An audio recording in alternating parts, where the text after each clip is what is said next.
I'm not the type of guy who expects grand romantic gestures. I don't need rose petals on the bed or violins playing under the stars. I'm a simple man. A steak, a cold beer, and maybe a laugh or two with my wife used to be enough. That's why I didn't freak out when she forgot to pack my anniversary gift for our cozy little getaway in the Smoky Mountains. I mean, hey, people forget things. I forgot to bring the winter tires last year and nearly slid us into a pine tree. It happens. But this time? Yeah, this time something felt off. Like, really off. We'd rented this beautiful log cabin for a week, the kind of place that smells like cedar and old secrets. Firewood stacked neatly by the hearth, one of those hot tubs out on the deck with a view of snow-draped mountains and zero cell signal. Just me, my wife Lauren, and Mother Nature. That's what I thought, anyway. Day one was picture perfect. We unpacked, uncorked a bottle of wine, and she even wore that soft flannel pajama set I like, the one that makes her look like a very hot lumberjack. We made a fire. She curled up beside me. I thought, hey, maybe the spark's still there after all. I even let myself feel a little hopeful, which, in hindsight, was my first mistake. The next morning, we exchanged gifts, or tried to. I handed her a watch I knew she'd been eyeing for months. Sleek, silver, minimalist. She got teary, hugged me, said she loved it. And then she went completely blank. Oh my God, she said. I left your gift at home. In the closet. Sure you did. I gave her the benefit of the doubt. Told her not to worry. Smiled like a fool. But I noticed how she couldn't look me in the eye. Her hands were fidgeting with her phone. Not that it worked up here, but she kept checking it like a nervous tick. That's when the first domino tipped. That afternoon she claimed she had a migraine. Said she needed to lie down. I offered to stay with her, maybe rub her shoulders or make her some tea, and she practically shoved me out the door. Go enjoy the hot tub, she said. Get some air. I just need darkness and quiet. Right. So I did what any loving, oblivious husband would do. I took a solo hike to clear my head and not spiral into overthinking. But when I came back 2 hours later, something strange caught my eye. Snow. Snow always tells the truth. See, our cabin's driveway is long and gravelly, and fresh powder had blanketed the entire area since morning. There were my boot prints, and then there were 2 other sets. Larger ones. Wider gate. Someone had been here. Someone who wasn't me. Now, before you call me paranoid, I wasn't jumping to conclusions yet. I told myself maybe it was the delivery guy. Except we hadn't ordered anything. Maybe the cabin owner? Except we hadn't seen anyone since check-in. And Lauren? Still in bed, still with the lights off, still claiming her head was splitting in 2. I let it go for a minute. Then that night, while she slept, I took out the trash and found something even weirder wedged between the logs beside the back deck. A receipt. Crumpled, soggy, but still legible. 2 massages. Couple's package. 2 p.m. Same day. Same resort we'd passed on the way up. I didn't confront her. Not yet. I'm not one to kick the hornet's nest until I'm wearing a hazmat suit. Instead, I played dumb. Kissed her forehead, asked how her head was, offered her soup. She thanked me sweetly and said I was being amazing. I bet I was. That night, I couldn't sleep. I lay in bed beside her while she snored softly, wondering who the hell had worn those boots. Who she had touched at 2 p.m. while I was counting icicles off the balcony. Was it a one-time thing? Or had this little anniversary trip always been a rendezvous in disguise? Around 3 a.m., I slipped out of bed and into the living room. The cabin had one of those old-school security systems, just a basic camera facing the front door, motion-activated. Nothing fancy, but I'm a tech guy. I work in systems engineering. 10 minutes and a USB stick later, I had the footage downloaded and encrypted on my laptop. The next day, Lauren was chipper. Suddenly her migraine had evaporated. She wanted to go into town, explore some shops, grab lunch. I said sure. Played along. Smiled like an idiot. Meanwhile, I stayed behind. Said I needed to get some work done. As soon as she pulled out of the driveway, I loaded the footage and hit play. And there it was. Timestamped. Crystal clear. At 1:57 p.m., while I was hiking and she was allegedly writhing in migraine agony, a dark SUV pulled up. A man stepped out. Tall, stocky, dressed in a ski jacket and jeans. He knocked twice. The door opened. And Lauren, my sweet, innocent, in pain Lauren, smiled like she'd won the lottery. They kissed. Not a peck. Not a greeting. One of those deep, practiced, we've done this a lot kind of kisses. Then she pulled him inside and shut the door. I sat there for a long time, rewound it, watched it again, this time slower. I paused, zoomed, adjusted contrast. And then I saw something that nearly made me throw my laptop into the fire. I recognized the guy. Not fully, he kept his head turned away from the camera, but I knew that jacket, that build, that smug, slouchy walk. I knew him because I'd seen him every Thanksgiving for the past 6 years. He was engaged to Lauren's sister, and I just found my reason not to confront her yet. Oh no, I was going to wait. I was going to let this stew. I was going to make this holiday season one none of them would ever forget. And best of all, I'd have the footage. The undeniable, jaw-dropping, family-destroying footage. Because next month was Christmas, and I was going to play Santa. You ever get that feeling where everything's so quiet, so perfectly normal, that it makes you suspicious? That's how it felt the next morning. Lauren made pancakes. From scratch. Even sprinkled blueberries on top like we were in some marriage counselor's Instagram reel. She didn't just act fine, she acted like she was starring in the Wife of the Year award show. Laughing, humming, flipping pancakes in my flannel shirt like nothing ever happened. Like she hadn't swallowed another man's tongue in my foyer 48 hours ago. I watched her pour syrup like she was drizzling secrets. I chewed slowly. Thought about choking on my fork just for the drama of it. But no, I smiled. Played my role. Because if she was going to fake it, I'd fake it better. You seem chipper, I said, stabbing a blueberry like it owed me money. She laughed. The mountain air. It's good for my head. Sure is, babe. Sure is. Especially when it's buried in your sister's fiancé's lap. The day was uneventful, at least on the surface. We went antiquing in town. She bought a ridiculous ceramic owl and said it spoke to her. I almost told her it probably said, liar, an owl. But again, I smiled. Nodded. I even bought an old poker set I didn't need just to keep the illusion alive. The whole time, she was chatty, affectionate, like someone trying to earn back karma points. It wasn't guilt, though. That's what chilled me. It was confidence. Like she knew she had pulled it off. Like she'd outmaneuvered me. But I had the video. And I wasn't just sitting on it, I was enhancing it. I'd spent the previous night isolating frames, cleaning up the contrast, running a match on facial recognition through a little tool I shouldn't technically have access to. It confirmed what I already knew. The man who walked into our cabin, his name was Todd. He was 6'2", former college linebacker, and currently the proud owner of a mild dad bod and a Lexus. And he was supposed to marry Lauren's sister, Emily, in 5 months. I didn't call Emily. Not yet. I wasn't ready to drop that nuke. Timing is everything, and I was going to savor this. Back at the cabin, Lauren suggested we cuddle by the fire that night. She even poured us both a glass of wine and turned on a jazz playlist like we were in a Nancy Meyers movie. It would have been romantic if I wasn't fantasizing about mailing her a DVD titled How Not to Ruin Your Marriage in 10 Easy Steps. She snuggled in close. Her hand rested on my chest. I've missed this, she whispered. I bet you have. I kissed the top of her head, and in that moment, I realized how easy it was for people to lie. How cleanly they can slide into someone's life, steal the warmth, the trust, the soft Sunday mornings, and leave you with rot under the floorboards. The next day, she said she wanted to take a solo walk. Just need some time to think, she said, wrapping herself in a scarf. I'll be back in an hour. I nodded. Take your time. She left. I waited 5 minutes, then grabbed my coat and followed. I didn't have to go far. About half a mile up the trail behind the cabin, I saw her. She was leaned up against a tree, phone in hand, smiling, talking. Not like someone talking to a friend.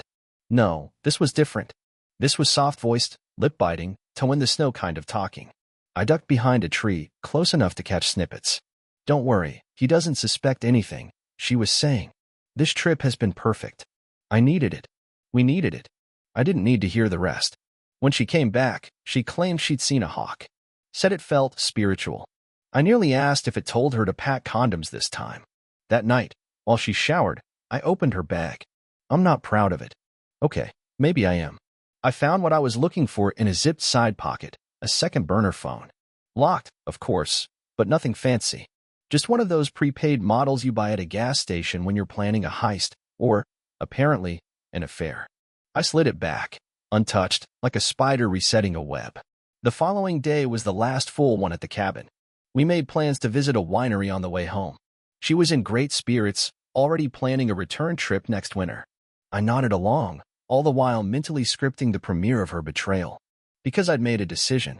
I was going to give her the best gift I could, a front row seat to her own unraveling. Christmas was 2 weeks away. We were hosting both families at our house, our annual thing. Every year, we played videos from the past 12 months on the living room TV. Little home movies, clips from vacations, birthdays. Lauren always cried. Always said we were so lucky. This year, I'd be handling the editing. I spent the next few days curating the perfect reel. Laughter, love, memories. Then, right at the end, something new. A short clip. Just under 30 seconds. Lauren at the door. Todd arriving. The kiss. Fade to black. I didn't add music. Didn't need to. Silence can be louder than anything. I burned it to a USB drive. Titled The File Cabin Memories. And then I waited. Lauren, of course, had no idea. Back home, she returned to normal life like nothing happened. She baked cookies, hung stockings, even joked about getting matching pajamas for the family photos. She was radiant, effervescent, utterly unaware that she was walking toward a cliff in heels. I hadn't spoken to Emily or Todd.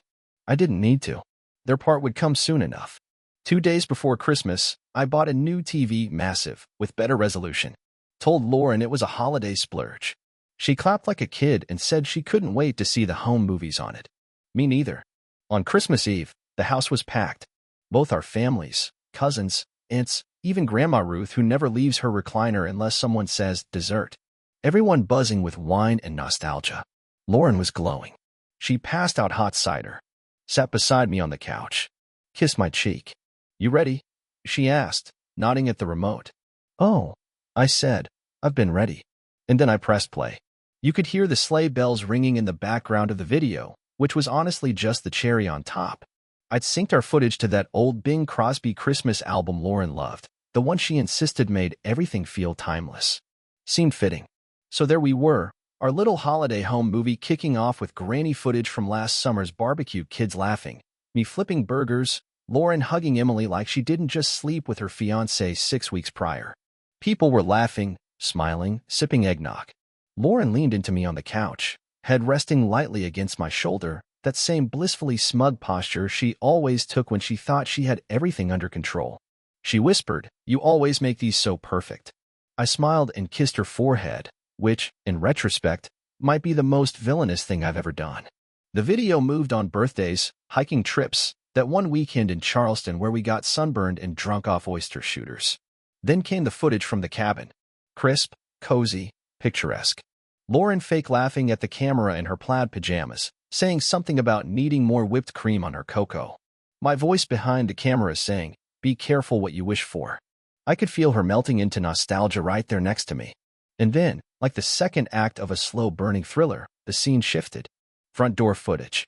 Timestamp, December 10th, 1:57 p.m. The cabin, blanketed in fresh snow. A dark SUV pulling into the driveway. The mood in the room shifted, just a hair. Enough to register. Lauren sat up straighter. The door opened on screen. Todd stepped out.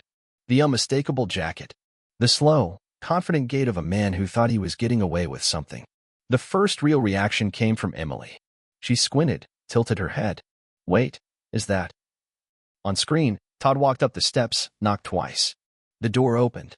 And there she was. Lauren. Smiling. Beaming. The room fell silent. They kissed. Long, familiar. Intimate. I paused the video right there. Right on the frame of their lips pressed together, Lauren's hand on his chest, her eyes closed like she was savoring the taste of betrayal. The silence in the room could have vacuum sealed a corpse. I stood up, remote in hand, and casually said, "So, thoughts?"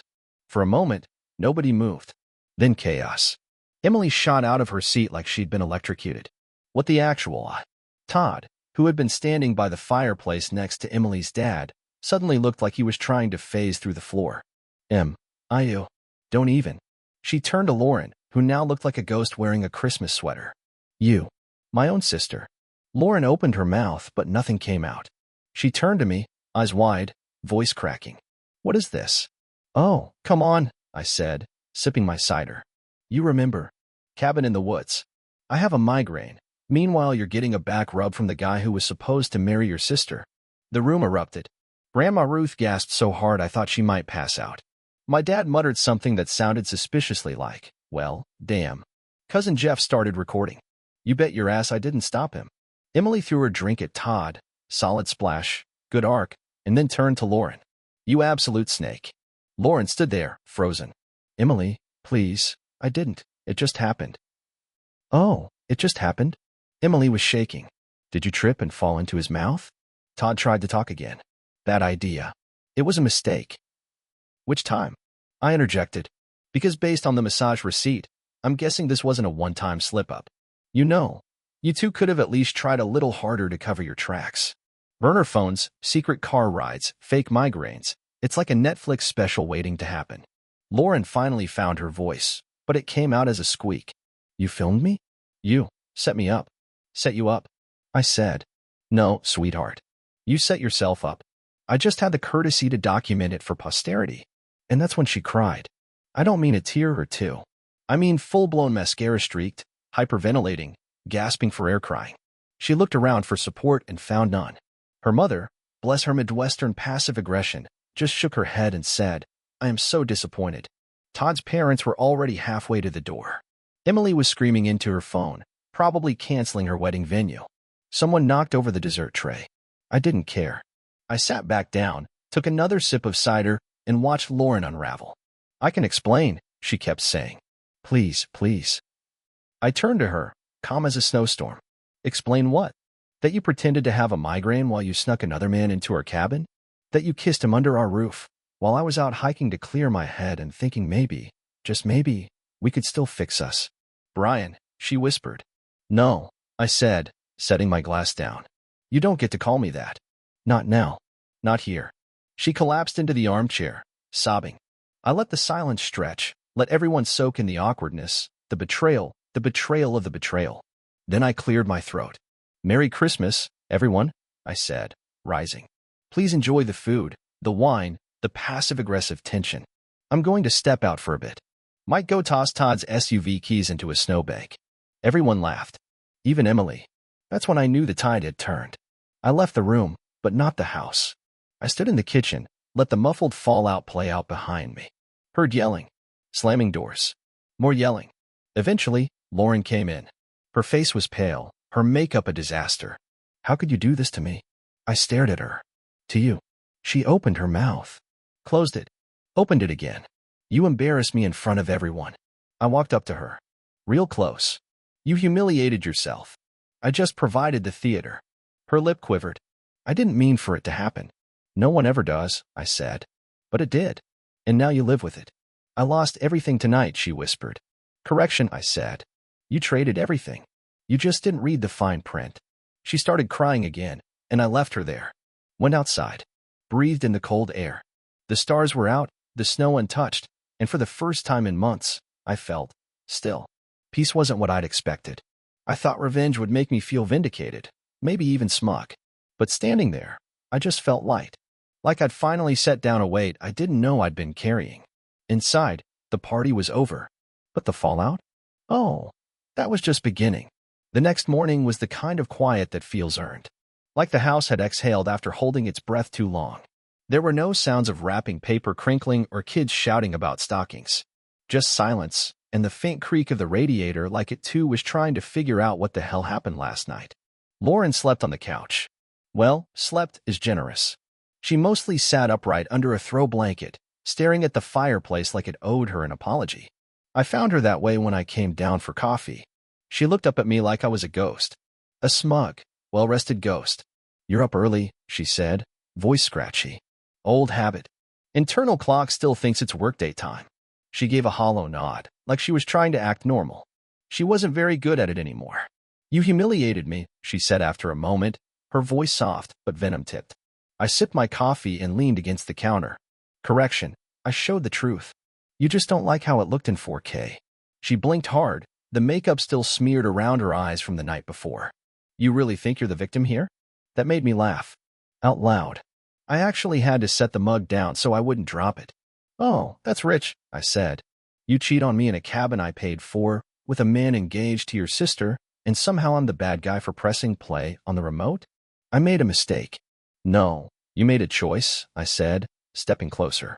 A mistake is forgetting to pack toothpaste. A mistake is locking your keys in the car. What you did took planning. Took effort. Took a second phone and fake migraines. You weren't confused, Lauren. You were methodical. She pulled the blanket tighter around herself. You wanted revenge. You wanted to punish me. I nodded. Yep. And I did.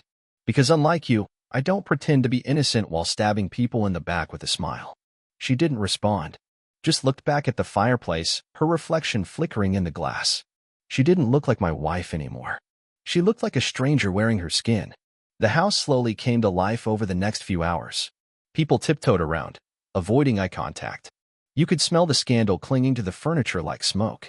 Emily had left sometime in the middle of the night, her suitcase wheels echoing down the driveway.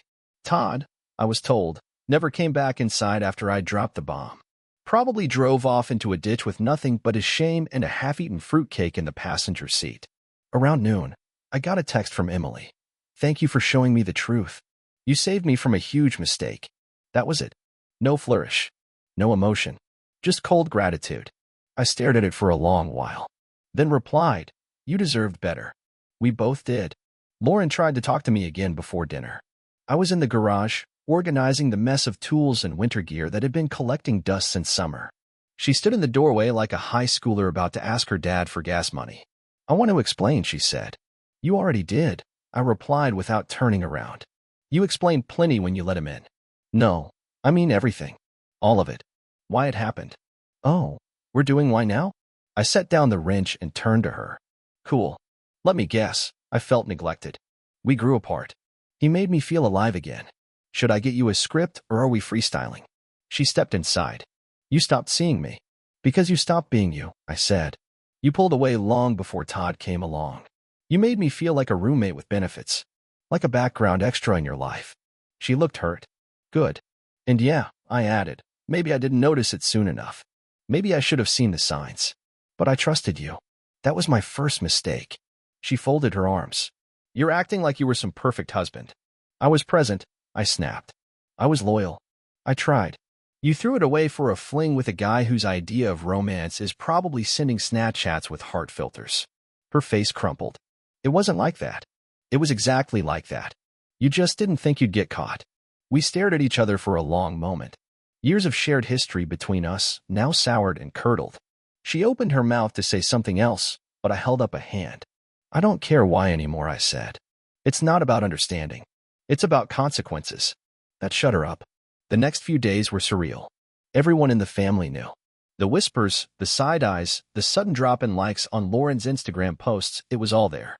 Emily sent out a formal cancellation of her engagement via a Notes app screenshot, because of course she did.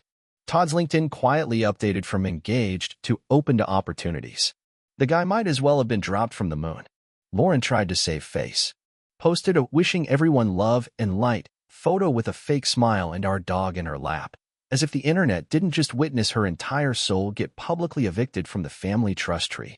People were polite, but distant.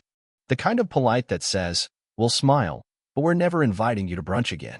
She asked me if we could go to therapy, that maybe we could salvage something. I told her the only thing I was interested in salvaging was my peace. And the couch, because she was about to lose that too. Are you kicking me out? She asked. No, I said. I'm offering you the chance to leave with dignity. Big difference.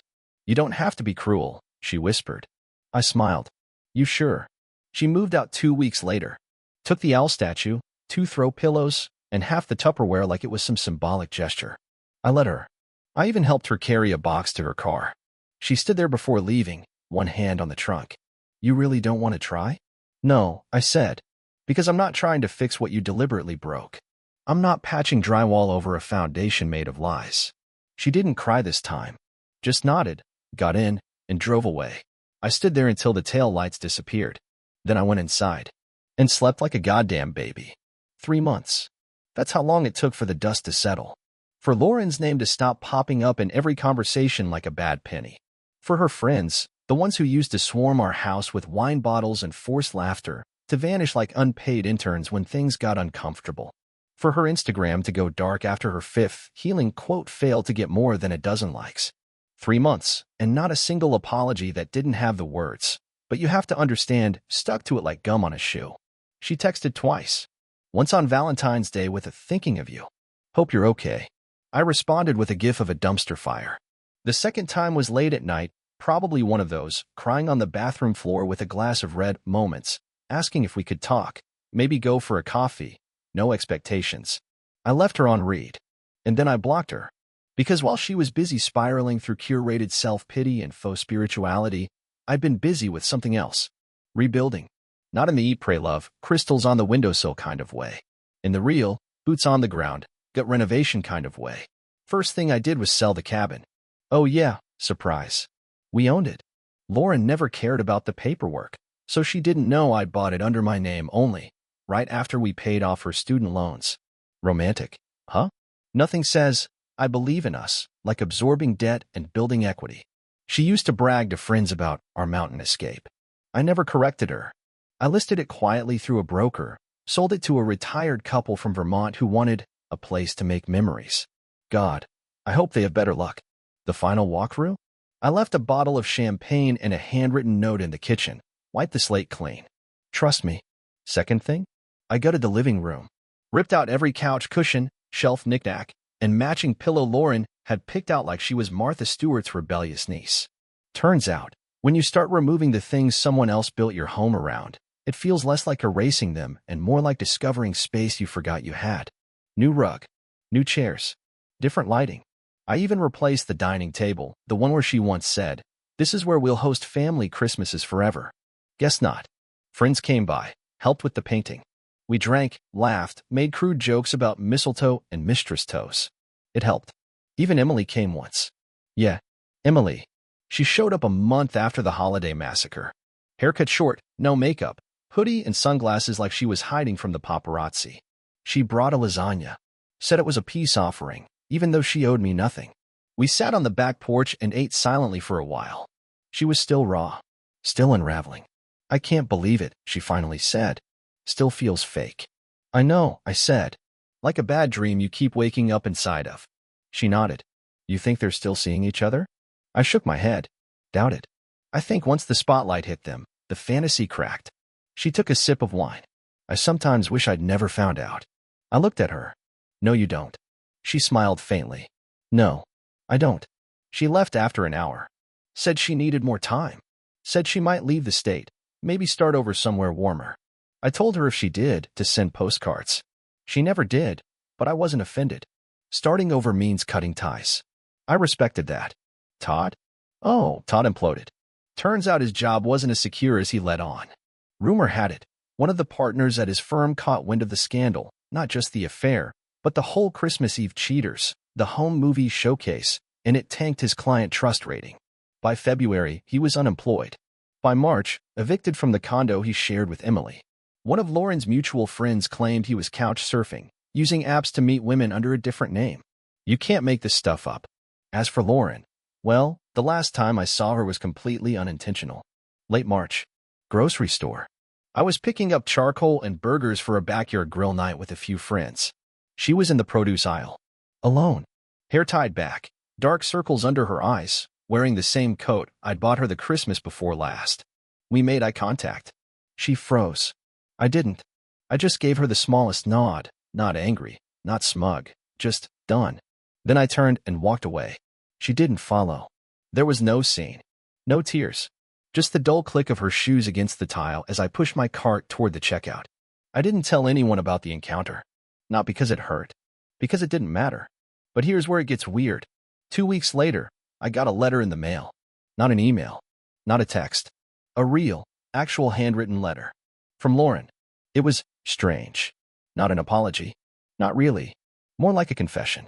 A messy, 4-page spill of feelings. She wrote that she didn't know why she cheated. That she felt lost and unworthy and disconnected from herself. That being with Todd made her feel wanted, but also hollow. That after everything, she'd realized she never really wanted to leave, she just wanted to be chased. Yeah, let that one marinate. She said she missed our rituals. Sunday mornings. Inside jokes. My awful playlist on road trips. Said she sometimes still woke up thinking she was next to me. Then she said the line that stuck. I ruined the one place I felt safest. And you gave me the consequences I deserved. But I had to tell you, I still love you. I folded the letter, put it back in the envelope, and slid it into the fireplace. Watch the flames curl around the edges and devour every word. Because here's the thing about fire, it doesn't care why something burns. It just finishes the job. Later that night, I opened my laptop, clicked on a folder marked Miscellaneous. Inside was a file labeled simply, Footage 2. See, there's something I never told anyone. There was more than one video. The first one, the Christmas Eve nuke, was just the teaser trailer. The real film? Well, let's just say I'd gone full director's cut. But I wasn't going to use it. Not yet. No, I was saving it. Because if there's one thing I've learned in this whole mess, it's that patience isn't just a virtue. It's a weapon. And I wasn't done wielding it. It started with a wedding invitation. Cream-colored envelope. Gold-embossed lettering. Sentimental cursive font that looked like it had been designed by someone who still believed in love without prenups. I nearly threw it out on sight, but I'm glad I didn't. Because the return address? Emily. Apparently, she hadn't fled the state after all. Not only had she stayed, she had rebuilt. Got a new job at some boutique design firm downtown. Started seeing someone her friends introduced her to. And now, a year after the Christmas Eve nuclear fallout that torched our families like dry pine, she was getting married. Not to Todd, obviously. Todd was probably still using Bumble and pretending to be an entrepreneur. No, this guy was a CPA, according to the card. Wore glasses. Clean-shaven. Looked like the kind of man who never texts you up after midnight. Her note was short, handwritten at the bottom in blue ink. Would love for you to come, but totally understand if you can't. Either way, thank you for everything. B. I turned the card over in my hands for a full 5 minutes, and then I knew exactly what I was going to do. Now, to understand how this all came together, you've got to rewind a bit, back to the cabin footage. The original file I played for our families was only a slice. A bite-sized sample. The full video? That was something else entirely. I'd upgraded the cabin system myself a few years back. Hidden cams with motion detection, audio, even some smart home integrations that logged door openings, heat settings, and timestamps for every device used. It was designed for security, but in the end, it became something else. A record. An archive. A digital autopsy of a relationship. And what it captured, made the kiss at the door look like a Disney trailer. I won't bore you with every detail, but let's just say, they didn't waste time. Within minutes of Todd entering, Lauren was whispering things to him in a tone I hadn't heard since 2017. They joked about me being out in the woods playing lumberjack, laughed at how perfect the timing was, even planned a second session for later in the week when I was supposedly heading into town for supplies. The part that stuck with me the most? When Todd said, if this blows up, I'll deal with it. Emily'll cry for a few weeks, then she'll get over it. Lauren laughed. Brian won't even do anything. He's too nice. Too boring. That line, too boring, burned itself into my skull. Like I'd ever been boring. I'd been stable. Trustworthy. The guy who made sure the car was serviced and the fridge was stocked. The guy who showed up. And that's the guy who was going to ruin her. So, back to the wedding. It was a small affair. Outdoor venue. Early spring. Lots of soft pastels and minimalist floral arrangements, very Emily. I didn't RSVP. I just showed up. Wore a navy suit, fresh cut, brought a bottle of champagne wrapped in brown paper, like some twisted godfather blessing the new union. Emily saw me from across the lawn and smiled. Genuinely. She walked over, hugged me, whispered, I didn't think you'd come. I whispered back, wouldn't miss it. She introduced me to her fiancé, Dan. Good handshake. Calm eyes. You could tell he'd never punched drywall in his life. I liked him immediately. The ceremony was tasteful. Speeches were short. People clapped at all the right places. I kept to myself during the dinner, made polite conversation with some strangers, avoided the bar. I wasn't here to drink. I was here to detonate. Because here's the thing, Lauren was also invited. Of course she was. She was Emily's sister. And because Emily's the kind of person who believes in second chances, she extended the olive branch. Lauren showed up late. Wore a beige dress that tried really hard not to be white. Hair done up in that soft, effortless bun that probably took an hour and 3 YouTube tutorials. She scanned the crowd, saw me, and froze like a raccoon caught in high beams. I gave her a polite nod. Nothing more. Then, when the dance floor opened and the wine was flowing, I approached Emily, pulled her aside gently and asked, Hey, want to see something I never showed you? She blinked. What do you mean? The rest of the footage. She paled. You have more. I nodded. A lot more. But there's just one clip you really need to see. She hesitated. Does it matter anymore? No, I said. But you deserve to choose whether or not you want to know the whole truth. I didn't give you that last time. I just threw it at you. After a long pause, she nodded. Okay. We stepped into a side hallway in the venue. I pulled out my phone, opened the encrypted folder, hit play. The video showed Lauren and Todd, not the kiss, but the part afterward. The planning, the jokes, the sheer, smug gall of it. Emily watched in silence. Her hands trembled slightly. When it ended, she didn't cry. She just said, I needed that. Thank you. Then she smiled. And that's when I knew it wasn't about revenge anymore. Not really. It was about clarity, control, about reclaiming the narrative. Emily walked back to the party, lighter somehow. I lingered behind for a moment, watching from the shadows like some kind of emotional hitman. Lauren found me a few minutes later. You showed her the rest, she said. Not a question. I didn't answer. She looked down. You're really not going to let this go, are you? No, I said. Because you never once owned it. You never once said, I did this. It was my fault. I wrecked it. You turned it into a performance. Into a pity campaign. And you know what? You're not the victim. She looked away, jaw tight. I was hurting. So you hurt everyone else. Got it. She stared at me for a long time, like she was deciding whether to say something else. Then, finally, I hope you're happy. I am, I said. Because unlike you, I get to wake up every day knowing I didn't set fire to my own life. And with that, I walked away. Didn't look back. Because that's what closure really is. Not some weepy reconciliation. Not forgiving and forgetting. Closure is a clean exit. And mine was legendary. Subscribe to the channel